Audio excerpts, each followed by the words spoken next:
ಇನ್ನು ಮುಹೂರ್ತದಲ್ಲಿ ಮಹಾಕಂಟಕ ಅಂತ ಕರೀತಾರೆ. ಮಹಾಕಂಟಕ ದೋಷ. ಈ ಮಹಾಕಂಟಕ ದೋಷ ಹೇಗೆ ನೋಡೋದು ಅಂತಂದರೆ, ಮೊದಲು ಕುಜ ಅನ್ಕೊಳ್ಳೋಣ. ಕುಜನಿರ್ತಕ್ಕಂಥ ನಕ್ಷತ್ರದಿಂದ 16/7/24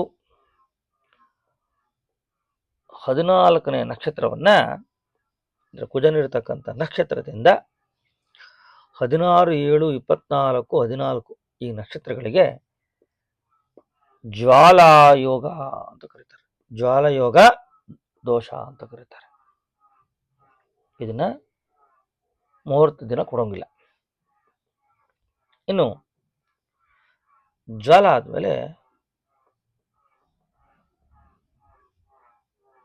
ಗುರು ಇರ್ತಕ್ಕಂಥ ನಕ್ಷತ್ರ, ಗುರು ಯಾವ ನಕ್ಷತ್ರಗಿರ್ತಾನೋ ಅಲ್ಲಿಂದ 8, 28, 14ನೇ ನಕ್ಷತ್ರ, ಇದನ್ನ ಮಹಾಕಂಟಕ ದೋಷ ಅಂತ ಹೆಸರು.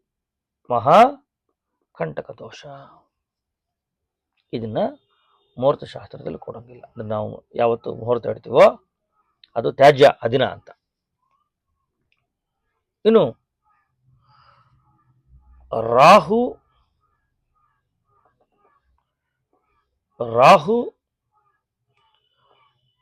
ರವಿ ಇರ್ತಕ್ಕಂಥ ನಕ್ಷತ್ರದಿಂದ 5ನೇ ನಕ್ಷತ್ರವನ್ನ ಪರಿಘಾ ದೋಷ ಅಂತ ಕರಿತೀವಿ.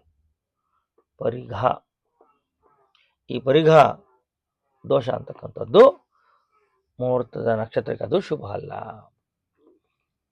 ಇನ್ಯಾವುದು ಅಂದರೆ ಶುಕ್ರ.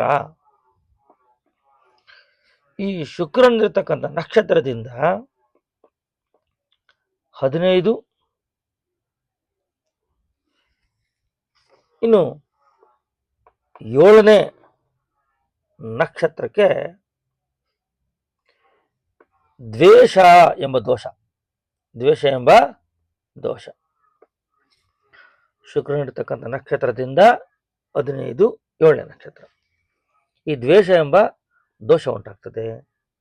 ಆದ್ದರಿಂದ ನಾವು ಮುಹೂರ್ತದ ದಿನ ಈ ಶುಕ್ರನಿಂದ 15 ನಕ್ಷತ್ರವನ್ನು 7ನೇ ನಕ್ಷತ್ರವನ್ನು ಗಮನವನ್ನು ಕೊಟ್ಟು ಅದಕ್ಕೆ ಸಂಬಂಧಪಟ್ಟ ಪರಿಹಾರಗಳನ್ನು ಮಾಡ್ಕೋಬೇಕು. ಇನ್ನು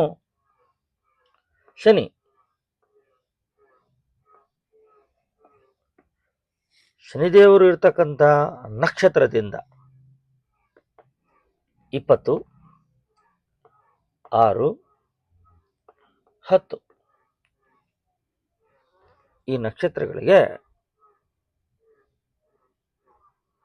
ಖಂಡದೋಷ ಅಂತ ಹೆಸರು. ಖಂಡದೋಷ. ಇದನ್ನು ಮುಹೂರ್ತ ಶಾಸ್ತ್ರದಲ್ಲಿ ತ್ಯಜಿಸಬೇಕು. ಇಷ್ಟು ದೋಷಗಳನ್ನು ನೋಡಿ ಮುಹೂರ್ತವನ್ನು ಇಡುವಾಗ ನಾವು ಗಮನ ಕೊಟ್ಟು ಅದಕ್ಕೆ ಸಂಬಂಧಪಟ್ಟ ಪರಿಹಾರಗಳನ್ನು ಅವತ್ತು ಮಾಡ್ಕೋಬೇಕಾಗತ್ತೆ. ಅನಿವಾರ್ಯ ಪಕ್ಷಗಳಲ್ಲಿ ಯಾವುದು?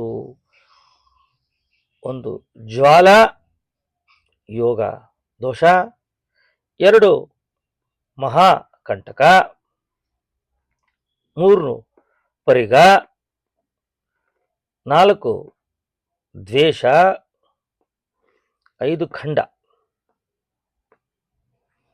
ಇಂತಹ ದೋಷಗಳಿದ್ದಾಗ ನಾವು ಪರಿಹಾರಗಳನ್ನು ಮಾಡಿ ಅನಿವಾರ್ಯ ಪಕ್ಷಗಳಲ್ಲಿ ಆವತ್ತಿನ ನಕ್ಷತ್ರವನ್ನು ನೋಡ್ಕೊಂಡು ನಾವು ಶುಭ ಕಾರ್ಯಗಳನ್ನು ಆರಂಭ ಮಾಡಬೇಕು.